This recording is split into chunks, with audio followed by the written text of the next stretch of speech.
It's ZoTime. Welcome to the ZoTime show presented by HoopsNBrews.com. I will be your host for the night, Daniel Beltz. Now, before we get started in the whole show, I'd just like to give a huge shout out to the Utah Jazz, the actual team, not their fans. Their fans are kind of they seem low-key racist and just low-key horrible. Like, if you got Mitt Romney in the fucking stands cheering for you, I don't want to be associated with that, fan base, because fuck Mitt Romney's binder full of women ass, but their actual players, their actual team took down the Oklahoma City Thunder, which every Laker fan wanted to see. Shout out Donovan Mitchell, you're a fucking hooper. Shout out Ricky Rubio, the fucking Spanish Jesus. He fucking hooped in that series. Rudy Gobert hooped in that series. I'm not saying every Jazz fan is racist. I'm sure there's a lot of pretty fantastic Jazz fans out there. But you guys gotta stop fucking yelling at players and saying derogatory shit to them. We can talk shit to players, but keep it about just their game. Don't fucking include their family members. Don't include anything else. Don't include their children, their religious. Keep it about whether they play basketball or not. Stop attacking them for just stupid shit and just be respectful towards them. I can talk shit about any Celtic player just based off how they play, but you never take it personal. You never go that far, and I'm seeing a lot of these weird red states kind of go that far. But again, shout out to the actual Utah Jazz players for taking down the Oklahoma City Thunder. And you know what? It was a great series. It was a pretty close series for the most part. I think a couple of the games came down 4 or 5 points, and I mean, it is what it is. Paul George is a free agent right now. The clock starts on him coming home as we speak. And I'm currently watching the Celtics and the Sixers go at it right now. Do not know how the Celtics are actually winning this game, but hey, Brad Stevens is a very, very good coach. And let's just address PG right now. He is a free agent. I do not think you're going to stay in Oklahoma City if you lose in the first round with Melo. If you look at Melo's cap space, or Melo's contract for next season, if he opts in, the Thunder are fucked. There's no other way around it. They are screwed. They have no cap flexibility to get better. So why in the hell would Paul George stay there? And I'm seeing a lot of Laker fans question whether or not we should sign Paul George for a max contract only because of Game 6. I don't understand that. Paul George, yeah, he was 2 of 16 in Game 6, and yes, he didn't play as well as he should have. But he hooped from games 1 through 5. Paul George was probably the best player for the Thunder in games 1 through 5. For the whole series, not just 1 or 2 games. He was basically 1A or 1B in that entire series, from games 1 through 5. He led the team in scoring in 3 out of those 6 games. And it might have been 4. Because the last 2 games, Russ did it. I just don't know if Paul George tied with someone else or if he led them in all 4 of the other games. But, for real, it's hard to lead your team in scoring in 3 out of those 6 games when your point guard's taking 40 shots a night. Paul George, if you come to LA next year, I can guarantee you, your point guard will not be shooting 40 times a night. There's no way in hell Lonzo's shooting the ball 40 times. I don't even think he shoots 40 times a game ever. In his entire career, I don't think Lonzo Ball will ever shoot the ball 40 times. If he does in a certain game, I will be surprised, and I will have so many questions as to why he did, and just, God, if he shot 40 times, I don't know if we win that game. And, I mean, Paul George also showed up on the defensive side. A lot of people are saying, no, he didn't, because Joe Ingles went off. If you actually watch the tape, I'm going to say more than half of those shots that Ingles made came off of lack of help or rotation from another player. It wasn't PG. PG collapsed the driver, and then no one rotated over to help. You got to help the helper in the NBA or college or wherever you play. And no one helped Paul George, so his man was open for 3 when he tried to collapse the paint and basically took the paint away from Donovan Mitchell, Ricky Rubio, and I mean, Ingles hit what he hit. Hey, Ingles played pretty well. He hit the shots. Jay Crowder also did the same, but on ball defense-wise, Paul George played amazing. And it's just, he needed someone else on his team to be able to play defense. Corey Brewer can at times, but I mean he's a vet that sometimes just doesn't have it. Melo can't play defense, and then Russ sometimes gets stopped or he ball watches, so his on-ball defense is a little shaky. So I mean, Paul George, we're going to be a better defensive team than the Thunder will next year, so we have what you need to be successful. We have a point guard that's not going to shoot 40 times. We showed we have a really good defensive team. Again, Paul George, come to LA. And you casual fans, you Laker fans that are just idiotic, stop blaming Paul George for the reason they lost against the Utah Jazz. He's fantastic. He is a great NBA player. I hope you guys realize you guys are hating on Paul George. Yet, if bad playoff P is going to average 24.7 points, 6 rebounds, and 2.7 assists, sign me up for bad playoff P. Like, yo, those stats are fantastic, and they also come within the flow of the game, not in garbage time or not just some crazy shit. Like, he actually impacts the game in a major way.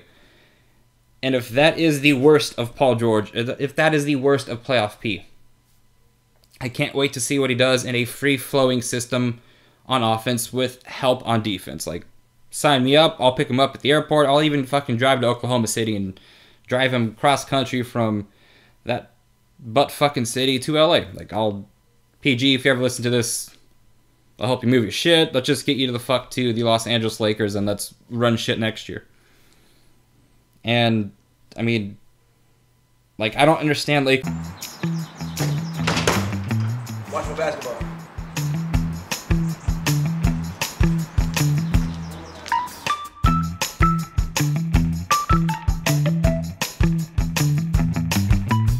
Fans, we wanted Paul George to lose. Like, we wanted the Thunder to lose in the first round. That was the whole goal of we wanted them to miss the playoffs. Once they made the playoffs, we wanted them to lose in the first round because Russell Westbrook and the rest of the Thunder were saying how they were going to convince Paul George to stay is with the championship. Yet, them motherfuckers lost in the first round.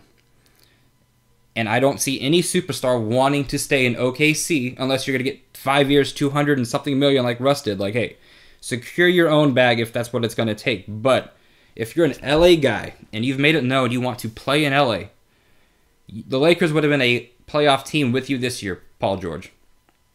So if that Supermax or whatever that you can get with the Thunder isn't that important, come to LA and let's break the 5-year drought that we're in. Let's get to the promised land next season. And I mean, it's going to be so much better when you do it in your hometown.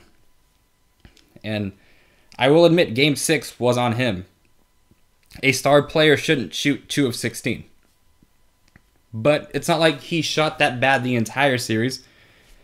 If Paul George doesn't go absolutely insane in Game 1, when he had like 34 points, when he hit like 8 threes, I believe, if he doesn't do that in Game 1, guess what? The Thunder get swept. The Thunder go home early. They don't even win a fucking game in the playoffs. The only reason why they didn't get swept is because of Paul George. Like, I hope you stat nerds or you box score watchers understand that. He is a reason why they did not get swept. Then, you realize in Game 1, Melo and Russ they both shot 40% or less. Like, neither was efficient from the floor, so they only won because playoff P showed up and showed out. Your MVP from, what, was it last year, 2 years ago? Last year. Wasn't even the reason why they won Game 1. The triple-double dude, hey, great player, great point guard, one of the best to ever do it. He was not the reason they won Game 1. It was playoff P. Could you imagine what they would be saying right now if, let's just say, Russ got swept again?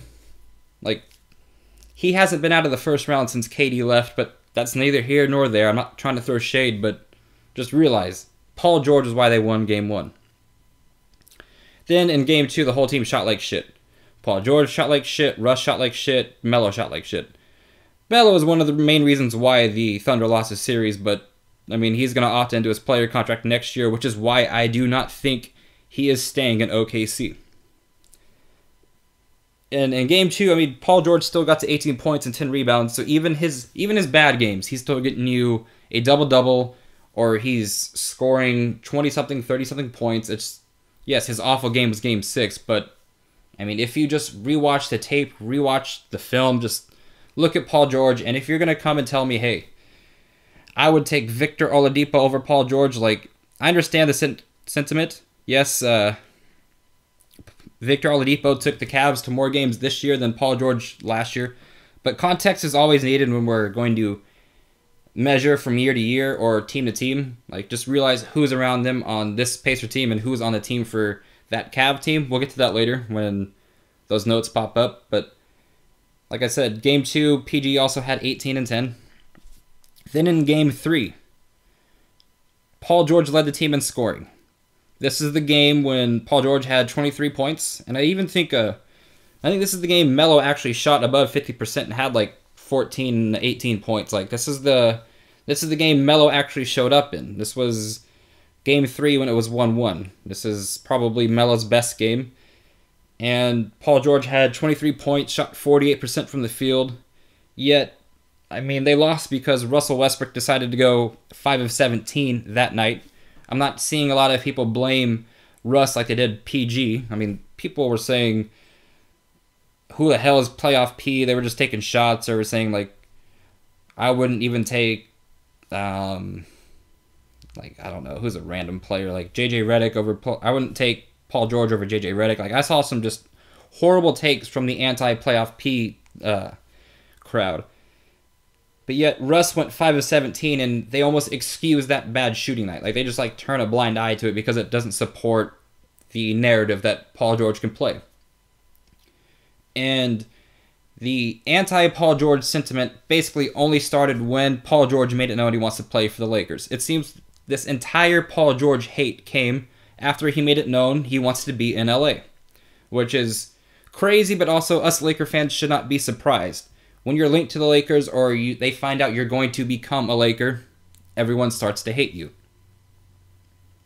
That's not just some random fan thought, that's actual fact. People just love to hate whoever plays for the Lakers. It's absolutely insane.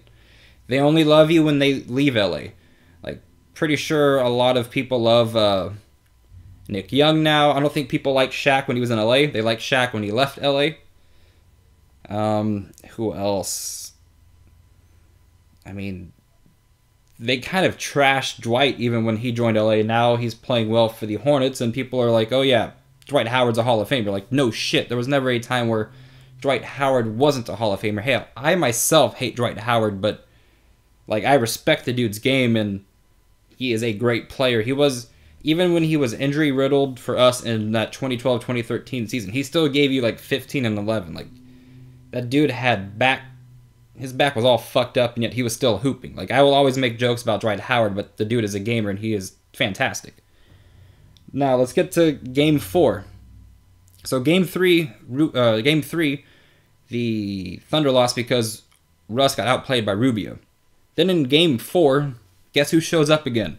Playoff P. Paul George, yet again, leads the team in scoring, has 32 points and 6 rebounds. He also was, I believe, like, shooting at 49%. And, I mean, I don't think Russ played that well in that game. That's the game when he was in severe foul trouble. And he had, like, he said he was going to shut that shit down for Rubio. And then he had 4 quick fouls on Rubio in the first half. And then, I mean, once you take away Russ's aggressiveness, it almost hurts the team. And Paul George did as much as he could to lead that team to a victory, yet he needed some help, and there was just none. And then when the Thunder do win that Game 5, that's the game when Russ shot like 43 times, made 18 of them, so he missed like 15 out of 43 shots. He still did score 43 points, and I believe had like 10 plus assists. But don't forget, they don't win that game in Game 5 unless Russ has someone play well with him. And guess who that player was? Yes, it was Paul George. He had 34 points and 8 rebounds. So again, your most reliable player from Game 1 through 5 was Paul George. So if you're just going to base your entire argument off of one game, you are an absolute idiot. What, 5 out of 6 is like 83%. So 83% of the entire series, Paul George was your best player. You're going to tell me you don't want him because of one fucking game? You're going to let 17% of the entire series influence your decision? Are you that stupid? And I'm talking to all you fucking Pacer fans that think Oladipo is better than Paul George. Like, it's just insane. Like, did you forget what he did for your franchise? He took you to 2 conference finals. He already took LeBron James to, I believe, a Game 7 with the 2012 Pacers. Like, you guys are smarter than this. Like, I realize we get caught up in the moment, and it's a "what have you done for me lately" kind of league. But do not let one game dictate how you view a player and how much that player made an impact on the series. Like I will always say, just do like a quick refresh, go watch some tape, go watch some highlights, go do your own research, then come back to me. If you really think Oladipo is that much better than Paul George, I mean, okay, I will respect your opinion. I will argue with you. I won't take any ridiculous shots at you because, hell, Oladipo did hoop this year. Like, he had 23 points, I believe, this year. Like, 5 rebounds, 5 assists, something like that. And that, hey, for a 25-year-old player who did not play that well last season or in Orlando, like, that was a major improvement for Victor Oladipo. Victor Oladipo is hands down the most improved player this year, and he deserves all the love that he should get. But don't get it twisted. Paul George is a better basketball player right now than Victor Oladipo. Give Oladipo a couple more seasons of being the number 1 guy, and maybe this changes into a different conversation. But right now, give me Paul George over Victor Oladipo. And if you switch the 2 players right now, I think, this is just my opinion, I think the Pacers with Paul George and the current team they have beat that Cavs team right now. Don't forget, last year, Paul George dropped 28 points, 8.8 rebounds, and 7.3 assists against that LeBron-led team. Do not forget, the Cavs last season were a hell of a lot better than the Cavs this season. The Cavs last season had Kyrie. They had a more engaged, more just seems like Kevin Love kind of regressed this year. And they also had a younger LeBron by a year. But they just had a better team last year. Like, these Cavs are playing without Kyrie Irving. And that's the only reason why this series went 7. Give this team Kyrie back and give, say the 2016-17 Cavs play the 2018 Pacers. That Cavs team sweeps this current team. Paul George is just a great basketball player. And you guys got me hot over a player that might not even sign in LA. Like, it's not even 100% sure that Paul George will join the Los Angeles Lakers. Yet, he's an LA kid. He went to Fresno State, so like, I've got some loyalty with Paul George. Like, he's a hooper. He is a 3-time All-NBA defender, I believe. He's also made some All-NBA third teams. He's also made some All-Star games, and he's played with Team USA. And Paul George is a hell of a basketball player. He's not a superstar. That's fine. You don't have to mention Paul George as a superstar. But you can't tell me he's not an all-star or a really good / great NBA player. He was the best player on the team that went to 2 conference finals. So I do not want to hear you say that you would rather have had Victor Oladipo's career as a Pacer than Paul George's career as a Pacer, because yes, while it may be a team accomplishment, Paul George is still the best player on that team.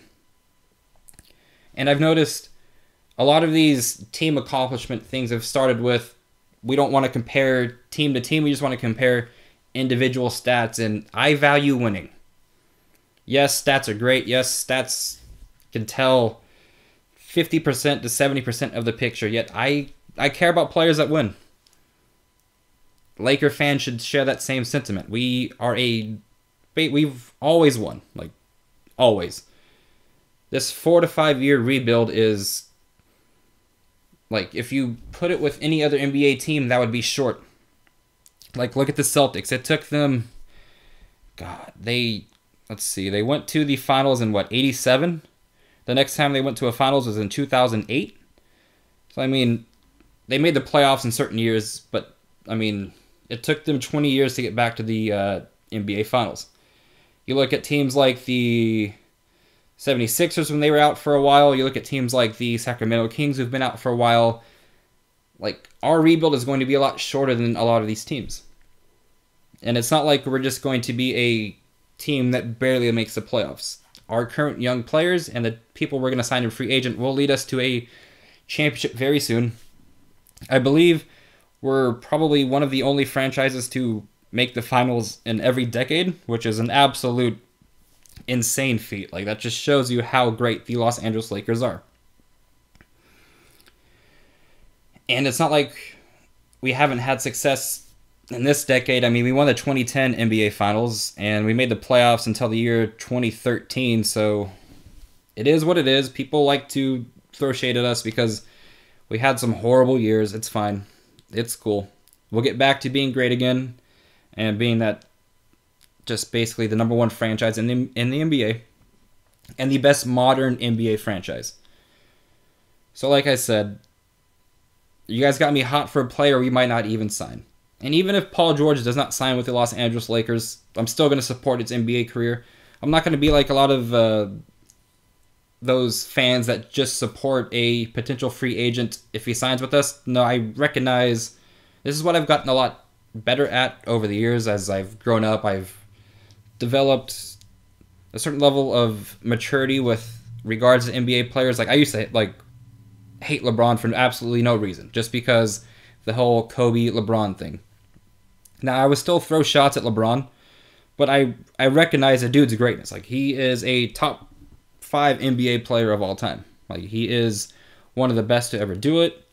I would actually want us to sign LeBron. I would have hesitation just because of him stunting the growth of our young players, but I would still sign LeBron in a heartbeat. Like, there's no way around that. I would sign LeBron now.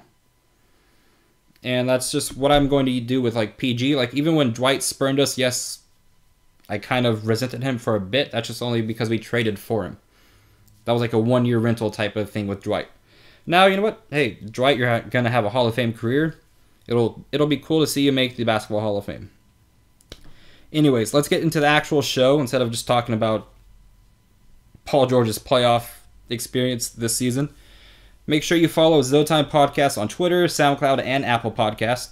Make sure you follow Hoops and Brews as well on all the same platforms, as well as subscribing to their YouTube channel. And this goes out for all you small ballers out there that like to just throw shade at the ZoTime show or Hoops and Brews. Just stop hating on the brand because it makes no sense. Like, I saw someone yesterday say to the boys at Hoops and Brews that, like, they do not have a NBA platform, yet these people went out of their way to throw shade and hate for absolutely zero reason, just because they disagreed with the take. And then when they were actually shown facts that, hey, the Hoops and Brews YouTube channel has gotten a ton of hits over the past month, and just the amount of growth they've had for the past year, it just shows that they've actually made it in the NBA Twitterverse, and it's cool to see because I'm a part of their group as well. And I mean, they're two respectful, funny, good dudes, so I don't understand why you small ballers out there are just taking unnecessary shots. Stay in your lane if you're going to throw shade. If you disagree, we can argue basketball with you, man to man, and be respectful about it. When you like to be a little dickhead and a little bitch about it, that's when we come for you and we don't let up.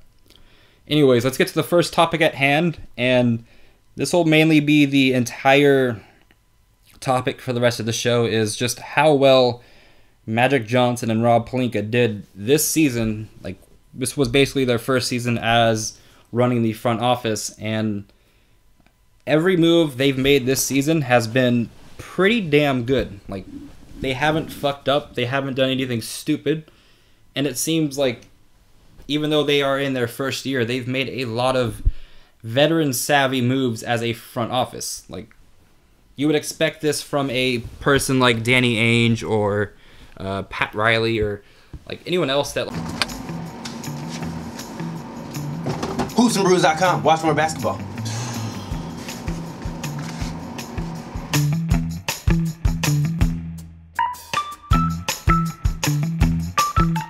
Like, just has had experience doing this, yet these two young dudes are just playing fucking chess while the rest of the league plays checkers out there.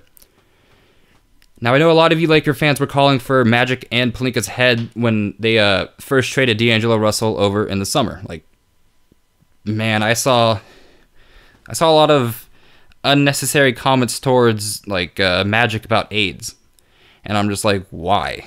Like, do these Laker fans taking shots at Magic not realize he is one of the best Laker players to ever play, and like a top 10, top 6, top 5 NBA player of all time? If it wasn't for Magic's career getting cut short, he might have been the best player of all time. Like, seriously, he might have even taken away titles from Jordan. Like, it's just insane the amount of just immaturity people showed towards Magic Johnson when he made the trade for D'Lo.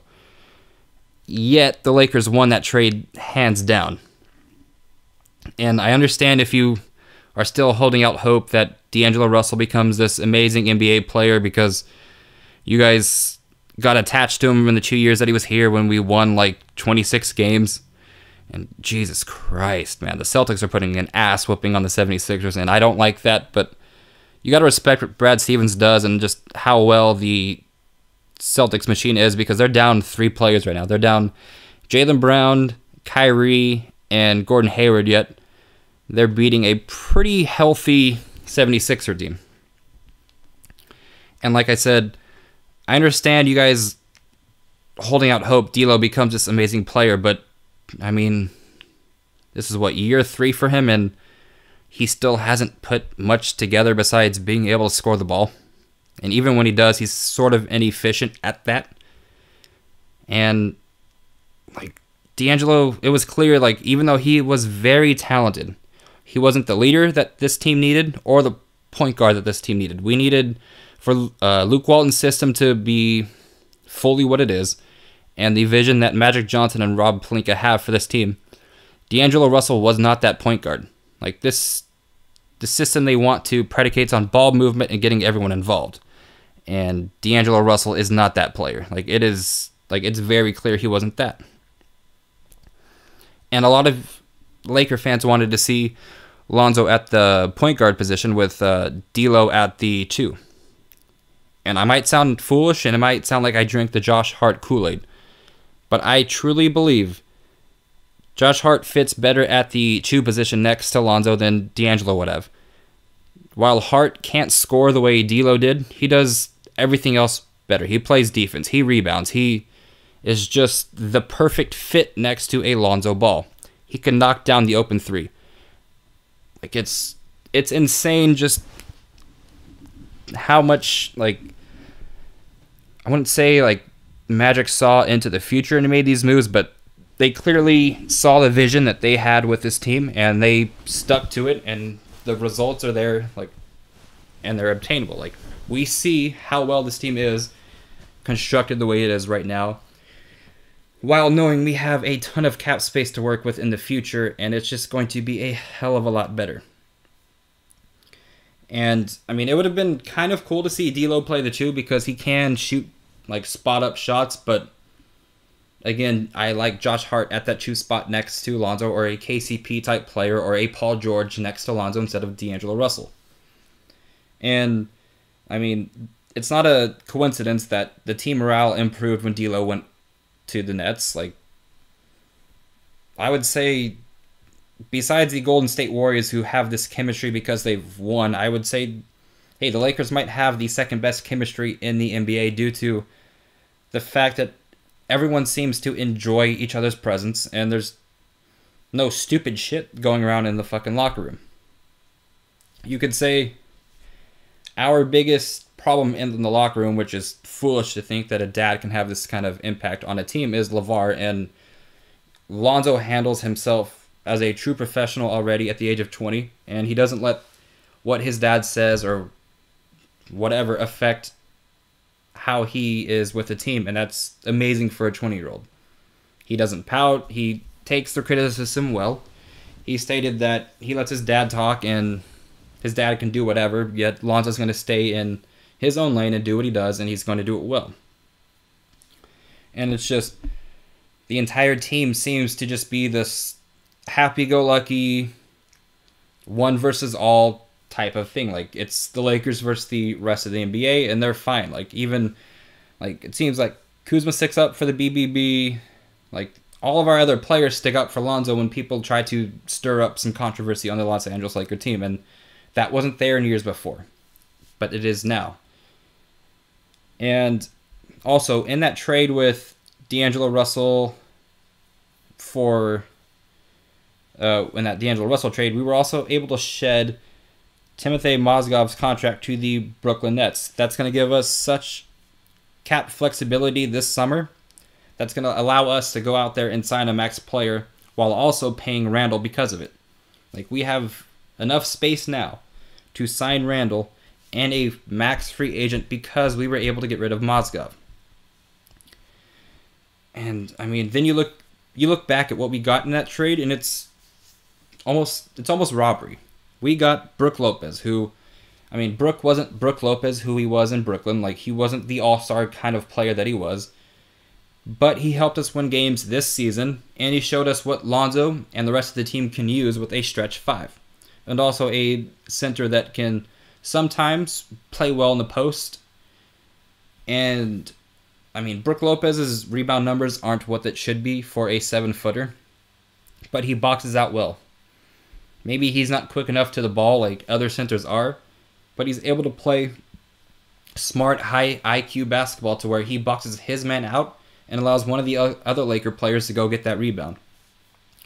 That's why you saw Kuzma's rebounding numbers the way they were, Ingram's, Lonzo's, and especially Hart. Hart had a ton of fucking rebounds this season. That's why he got the nickname Josh Barkley, because of players like Brook Lopez who realize what they're good at, and they do what they're good at instead of trying to just get individual numbers. And also, if we are able to get a max free agent and we re-sign Randall and we look like a team that will make the playoffs, Brook Lopez has stated he is interested in coming back to the Lakers for a cheaper contract. Something that would not have happened if he didn't play a season in LA. Like, he sees what we're trying to do and he likes it. All because of Magic and Pelinka having a plan and our young players being as good as they are. Then, the most prized possession that we got in that trade was the 27th pick. And normally, that 27th pick isn't that good. Like, you're not supposed to get a probable rookie all-first team. Like, you're not supposed to get that at the 27th pick. Those are normally for picks 1 through 5 or 6. But we took Kyle Kuzma with that 27th pick, and that might have... You might look at the draft in 10 years, 15 years from now and realize Kyle Kuzma was the biggest steal in NBA history. And like I said, normally 27th picks don't turn out like that. So when the trade originally happened, I understand why Laker fans question Magic and Pelinka. I don't understand the disrespect. I understand people having questions and maybe not agreeing, but don't ever be disrespectful like that towards the Laker greats again. Let's learn from your mistakes, Laker fans, and just shut the fuck up. But what we got in the 27th pick was a absolute steal. Kuzma is a hell of a player. He averaged 16.1 points, 6.3 rebounds, and he shot 36.6% from 3. Now, his three-point percentage was higher to start the season, and I believe through like 40 games. He went through a tough stretch in, I believe it was February or early March, but yet he corrected it towards the end of the season. And I mean, he will probably make the all-rookie first team, and the last Los Angeles Laker player to do that was Clarkson, so... I mean, Kuzma was an absolute gem in the trade. Like, he was the icing on top. The weirdest thing that I didn't realize this until right now, Kyle Kuzma actually scored more points this season than D'Angelo did. He also shot a better percentage from both the field and from 3. And they're around the same age. I believe Kuzma's 22 and D'Angelo's 21. So it's just kind of crazy what we thought we gave up in that trade, and just kind of amazed at what we got from it. Like, we won that trade hands down. Kuzma and Brook Lopez combined doubled the impact of this team than D'Angelo Russell and Timothy Mozgov would have done. While we also shedded that horrendous contract. Like, I do not believe how well we were able to do in that trade. Like, it's just, it fascinates me. Like, how lopsided that trade was. I'm not saying it's going to be like the Kobe Vlade fucking trade, but with how well Kuzma did and just the signs of greatness that he's shown, it might be. Also in that trade, team chemistry improved and morale. And we also played a better style of basketball that fit what Luke wanted, and we also shedded Mozgov's contract. That was an amazing move by Magic Johnson and Rob Pelinka. They basically pulled a Doctor Strange with this move. If you've seen Infinity Wars, you know exactly what I'm talking about. It's when Doctor Strange views like 14 million different possibilities and there's only one that works out. And this is probably the only possible scenario in which we could shed Mozgov and D'Angelo and get the pieces that we did that could help us play now and also develop stars for the future. You just look at Kuzma and you just see a probable all-star in the future, and I don't know if you could say that for D'Angelo right now. And yes, D'Angelo was a sacrifice. Like, let's see, who would D'Angelo be in that movie? You could say he was probably, you can say D'Angelo was Loki in the movie. He just, like, sort of died for the Vision to come into place, which, Loki didn't really die for a Vision to come into place, but you get the point. It just doesn't seem like we gave up that much at all in this trade. So if I rated this trade, it's an A+ for me. And that's just, I don't think it's far-fetched to agree with that. Then you look at the draft picks that they made. We drafted Lonzo Ball, and you can say whatever you want about his shot and his shooting percentage, but he plays the exact style of play we want. Lonzo is the quarterback of this system, and he will be for many years to come. Once he gets more NBA experience, I believe he will be exactly the player the Lakers thought they drafted at number 2. Because in a redraft, I don't know if he goes number 2 just because of how well Donovan Mitchell and Jason Tatum have played, but I'm still going to hold on to the fact that I think Lonzo will be the best player out of those 3. Just once he gets more NBA experience and just realizes how to develop his own shot for himself and how to score. Like, he already does a lot well. He plays defense at if you played the whole season, you might think he would be a all-NBA first team or second team defender. Like, he is a really good defender. He passes the ball pretty well. He rebounds very fucking well for a point guard, and he just has a feel for the game. He has the IQ. He is a fantastic player that hasn't figured out how to score yet, but he will. So I would rate that draft pick A, and it has a chance to be an A+ when we get to the future. Then you look at the rest of the draft. We had before we made that trade with the Utah Jazz, we had the 28th pick in the draft coming from I believe it was it the Rockets trade? No, or who the hell did we trade Lou Will to? Oh, it was the Rockets. We got a future first round pick for that with Lou Will, and that turned out to be the 28th pick, I believe. We were able to turn that pick with a trade with the Jazz into the picks 30 and pick number 42.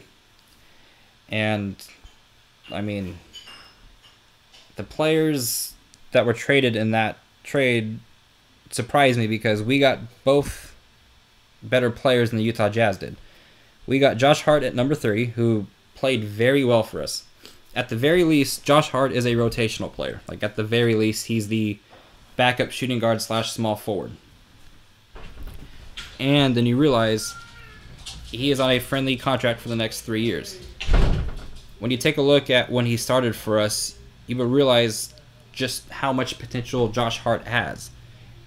He averaged 13.3 points and 6 rebounds while shooting 49% when he started for us. That is pretty good numbers. That's basically matches up with KCP's numbers when KCP started. So, KCP got paid $18 million this year to do what Josh Hart did when Josh Hart started. So, the promise is there. The talent is there. At the end of the season, to end it, Josh Hart dropped 40 straight 20-point games to end it. That's a hell of a pick. That's a hell of a player. The sky is the roof, in my opinion, for Josh Hart. And I think he's a very important piece. I believe Magic Johnson said, if you give me the chance to draft 20 Josh Harts, I'm going to do it because he impacts the game that drastically. As well as if you take a look at the pick number 42, which is Thomas Bryant. I mean, we saw Thomas Bryant get very limited action in the NBA season. And, I mean, I know a lot of Laker fans wanted Thomas Bryant to get a lot more action because once the season ended, it was clear we weren't going to make the playoffs, so they wanted to see him get more minutes just to see what we had. But Thomas Bryant was too busy being one of the best G League players last season. And the player that the Jazz took at number 28 also played in the G League, named Tony Bradley. Guess which player made the first team all G League? Thomas Bryant. I'm just telling you, our front office and scouting department are just very fantastic for year one. Like, it's insane. I know the scouting department was there, I believe, with the last regime, but you also have to listen to your scouting department, and guess what? Magic and Pelinka did, and we drafted these gems of NBA players, rotational players, and G League players right now, and we're knocking it out of the park. Like, we're hitting home runs with each pick and not just hitting singles. Like, we basically went back to back to back with the with the 4 draft picks we had this season. Because we have Lonzo, Kyle Kuzma, and Josh Hart, who are all rotational players right now or starters, which is absolutely insane. And then with Thomas Bryant, we have a future rotational player because, I mean, it's not like what he did in the G League, like, is that unrealistic for him in the future. Like, obviously, he's not going to drop 19 and 5 every single game. Like, expect half that when he gets to the NBA on the bench, which would be, 9 and 4, probably in, 18 to 20 minutes a game, which is pretty fucking good for a guy picked 42nd. And I'm just telling you, this was an A-plus draft, and 10 to 15 years from now, you might look back at this draft class and say, you know what? The Lakers won 5 to 6 more NBA championships because of the summer of 2017 when they drafted Josh Hart, Kyle Kuzma, Alonzo Ball, and Thomas Bryant. And I believe this draft class draft class for the Lakers is probably the best draft class that a certain NBA team has probably had in the past 5 to 10 years. Like, each pick served a purpose, was very well thought out, and, I mean, everyone produced, which is absolutely insane. Like, a lot of 76er fans want to say they completed the process, yet, I mean, a couple of the draft picks, like Nerlens Noel and Jahlil Okafor, never panned out. So while they got these top picks for years and years and years, they only, I think, hit a home run on 3 out of the 5. And I know they were in different years, but I'm just saying, just look at how well the Lakers have drafted compared to other teams, and you will see that this fucking front office is fan-fucking-tastic. And then you look at something as insignificant as signing KCP, who, hey, he's a great player. I wouldn't say great, he's a good player. Yet we were able to sign him to a 1-year prove-it deal. And while it's probably unlikely that we sign him to an extension, I mean, he did play very well for us. I'd give this signing a B-. He helped us be competitive this season, and outside of an atrocious December, he played fantastic. He dropped 13.4 points, 5 rebounds, and hit 38.3% of his threes all season. That's a pretty good chew guard for the amount of for his usage rate. Like, we weren't asking him to be the shot maker, shot taker. We were just asking him to be a piece in the system, and he was. His mold, the 3-and-D type player, fits perfect next to Lonzo. Like, I could see Josh Hart easily filling his role next season if we strike out on Paul George. And if we do get Paul George, just imagine how much better we are next year with Paul George instead of KCP. Paul George can do a lot more with the basketball, and he's also, I think, a better knockdown three-point shooter than KCP. Also, Paul George is a way better defender than KCP. And it's not like KCP was bad. He is a good NBA player. It's just Paul George is great and can take his position like that. And Paul George will elevate us even more than KCP did this season, and this is obtainable. This is something we can see. It doesn't take rocket science to fucking figure out. Paul George can do exactly what KCP did, then even more. And So, like, again, the KCP signing was pretty good for the Los Angeles Lakers. Like, it filled a need at the 2 spot next to Alonzo for a season. It showed potential free agents what they can do next to Alonzo at the 2 spot, which is probably our glaring need right now. Whether it's Paul George this year or fucking Klay Thompson next year. Come play next to Alonzo and you'll fucking get a lot of open looks, man. And then we're going to head to, like, the last kind of move that Magic Johnson and Rob Pelinka did this season, which was when we traded Larry Nance and Jordan Clarkson for Isaiah Thomas and the Cavs pick.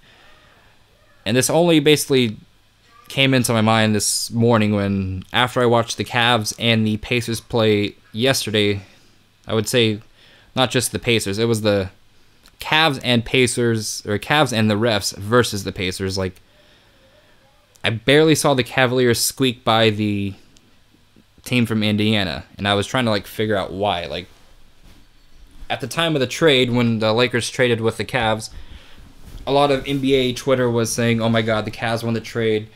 LeBron's going to make Jordan Clarkson this and Larry Nance that. And, I mean, as a Laker fan, we saw Jordan Clarkson play pretty well this season, and we saw Larry Nance play very well this season. And, I mean, they also made some other moves for Rodney Hood, and who else? I believe it was just like those kind of players, and it was just weird because you have LeBron James, you have all these other players that people took shots at Jordan Clarkson and Larry Nance all season, yet now that he plays for the Cavs and with LeBron, the national media started to like him. But then if you watch the series, you understand, like, how the fuck did the Lakers get a first round pick for those 2 players? Like, it's absolutely insane. Because that pick will become number 25 for the Los Angeles Lakers. And yes, we took Kyle Kuzma with the 27th pick last year. So I trust the scouting department to get another gem with that late pick. So prepare to be amazed again, Laker fans. And the verdict is still out on Isaiah Thomas with his career with the Lakers. He played okay with us. Like, he had severe limitations because of his lack of defense and his hip. And I'm not sure if he signs with us because I know he wants to get paid, and I don't think we pay him at all.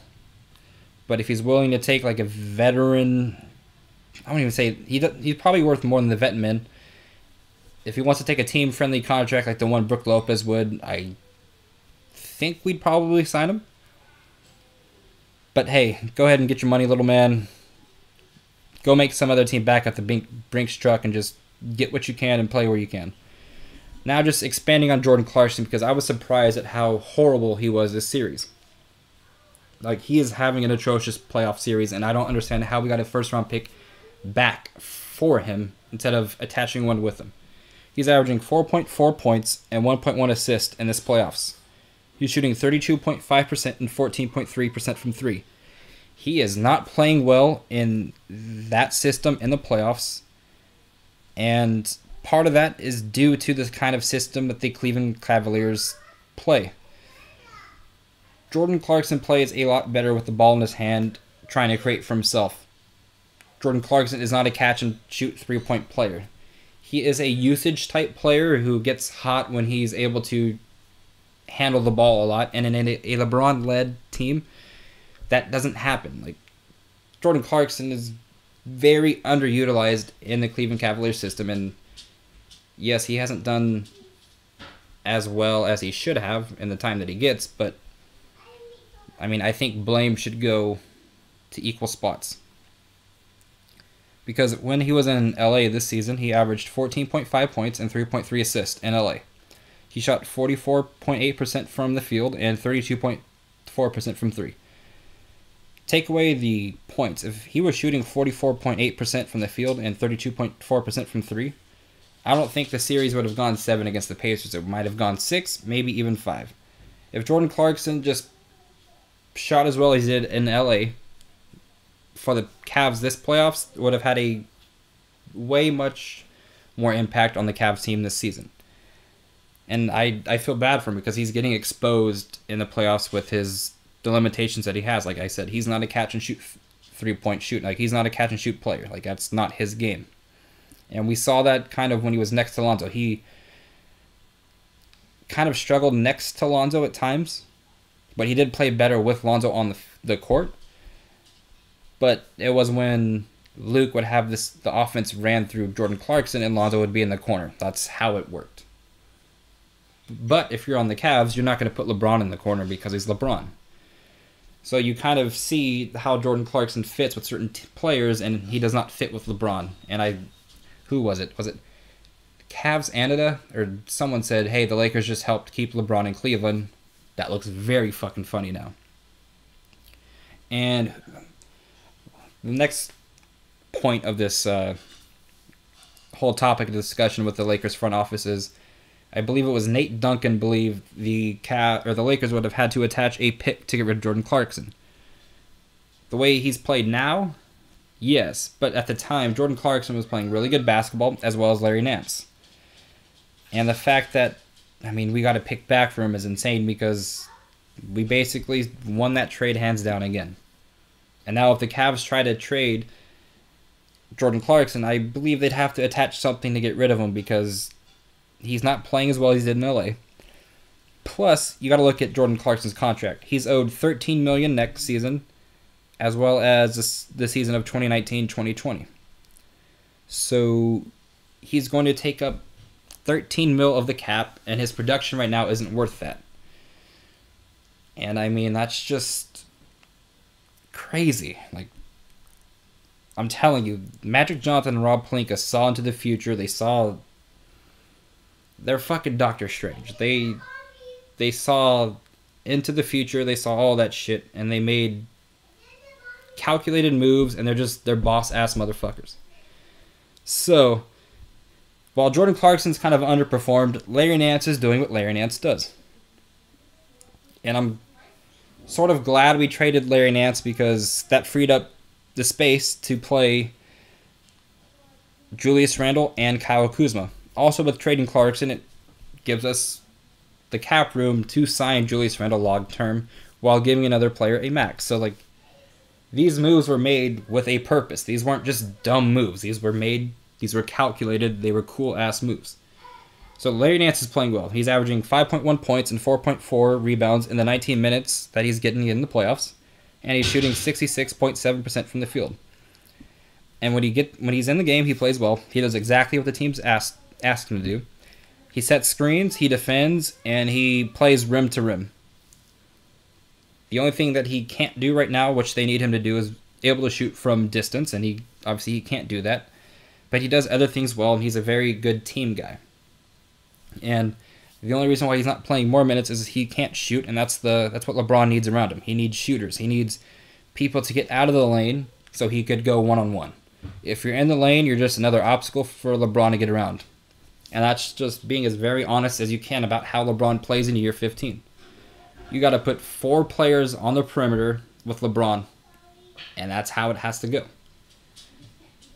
And like I said, getting rid of Nance opened up playing time for Julius Randle and Kyle Kuzma, and those players played very well with those minutes. I still have no idea how Larry Nance started over Julius Randle, but you got to give Julius Randle credit. He didn't pout. He took advantage of that. And when he was a starter, he just absolutely hooped for us. We had a better winning percentage with Julius Randle in the starting lineup than we did with him out. So Julius Randle averaged 16.1 points, 8 rebounds, and 2.6 assists while shooting 55.8% from the field. The man was playing like an all-star the second half of the season. And then we mentioned Kuzma, like we did earlier, how he averaged 16.1 points and 5.5 rebounds. These players played amazing when they were giving Larry Nance's minutes. And, it was going to happen sooner or later. Magic and Pelinka saw the logjam at the 4 position. And it's not even just the 4 position. It's the forward position / center. Kuzma can play the 3 and the 4. He prefers the 4, but he can play the 3. Ingram can play the 3 as well as playing the 4, but he prefers the 3. And Julius Randle can play both power forward and center in today's NBA. And all 3 of those players showed they can play better than Larry Nance. So it was going to happen eventually. And the fact that we were able to shed Clarkson's contract with that and get a pick back is just absolutely insane. As well as Larry Nance is going to be a restricted free agent in 2019, and we probably weren't going to pay him. So we got an asset back for something that was going to expire in summer from now. So I'm telling you, we are... You know how they said that Golden State's front office was light years ahead? We're pretty damn close to light years ahead, and I mean, we're making all the right moves right now, and it's beautiful. And then the Cavs might not even pay Larry Nance because they already have Tristan Thompson owed all that money. They already have Kevin Love owed that money. If they're gonna keep LeBron, that money's gonna go to him, so they might not even be able to pay Larry Nance. And they already have Clarkson at $13 million each season for the next 2 years. They might not even have room to re-sign Larry Nance. I mean, they can go over the cap, but I'm not sure if they will. And, I mean, that was an A-plus trade to me again. Almost every move actually, I wouldn't even say almost. Every single move this front office has made has been either very good or fucking fantastic. Magic and Pelinka have made their imprint on the players they want, how they want them to basically be on the NBA court, and just like the system. Like they drafted team first guys, team chemistry guys, leaders, pass first, unselfish kind of players. I mean, if Kyle Kuzma is the most selfish player we have on this team, that's fine because he's a great team guy as well. And it's just crazy, just like thinking about where we were and where we are now, it's just incredible. And Magic and Pelinka deserve every single Laker fan's trust going into the summer of free agency. Like they've already said they will not throw money around like Mitch did with Lou Alding and Timothy Mozgov. We will be patient. We will take whoever comes to us while remaining cap flexibility and just putting together the best pieces to try to win now. We are no longer tanking. We aren't a tanking team anymore. We went from 26 wins last year to 35. The trend's going to keep going up, up, and up. And it's beautiful to watch. We're fans now. We're going to be fans later in 4 to 5 years when we're holding up that trophy in like the 2023, 2024 season. Hopefully it doesn't take that long, but watching the Warriors and the Rockets, it might take that long. And, I mean, you just have to be very confident in the front office and just excited to see what they can do. If you do not agree with Magic and Pelinka, you are a D'Angelo Russell stan. You've got something wrong with you. Go ahead and just go to Brooklyn. Go follow the Nets and shut the fuck up. Us Laker fans, we don't care to hear your opinion anymore on that trade, and we no longer want to save you. That's it. If you still have questions about whether Magic and Pelinka can run this, adios. Just go. We don't need that negativity around Laker Nation anymore, and we should have never even accepted it in the beginning. We should have trusted Magic and Pelinka in the very beginning. They showed everyone to be either wrong for doubting them or right for trusting in them.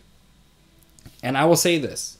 If you are a free agent, a max-level free agent, if one of the greatest players to play of all time, if Magic Johnson can get a meeting with you, I like my chances when Magic Johnson meets with you and your representatives because he is one of the greatest players to ever do it.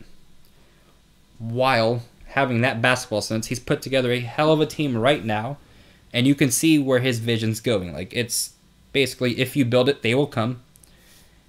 And now it's just waiting to see which player can handle the pressure of leading the Lakers back to playoffs, and that's hopefully going to be Paul George and someone else.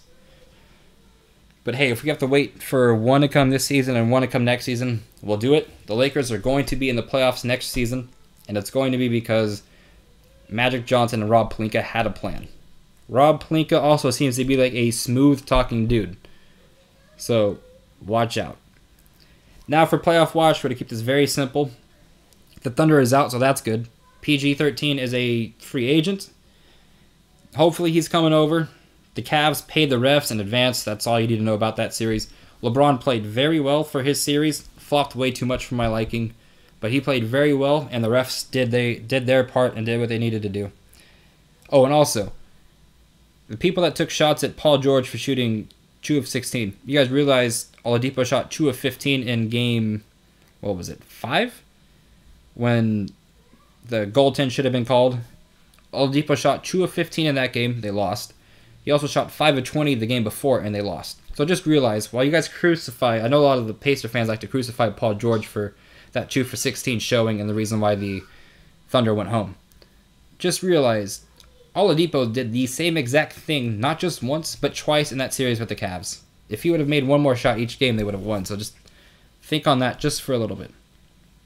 Also, we needed this. Us Laker fans need the Celtics to lose, but hey, props to the Celtics.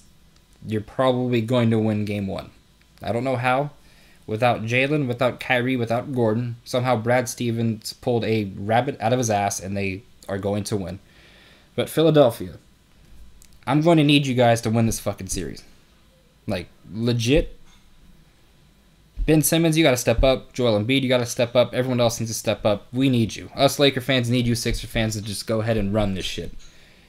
And I know that's asking a lot, and I don't even know if I, like, yes, I want it to happen, but you Philly fans became unsufferable this season. Mainly because the 76ers got good the same season the Eagles won the Super Bowl, and you guys became a goddamn monster. Like, you guys turned all the way the fuck up. And it's cool to see, but man, like, you guys got a taste of the good life and just went bonkers. You guys set shit on fire, basically, on Twitter. But hey, you know what? You guys are loyal. You guys stuck through it. Go ahead and ring the Liberty Bell a couple times and just please pull us out.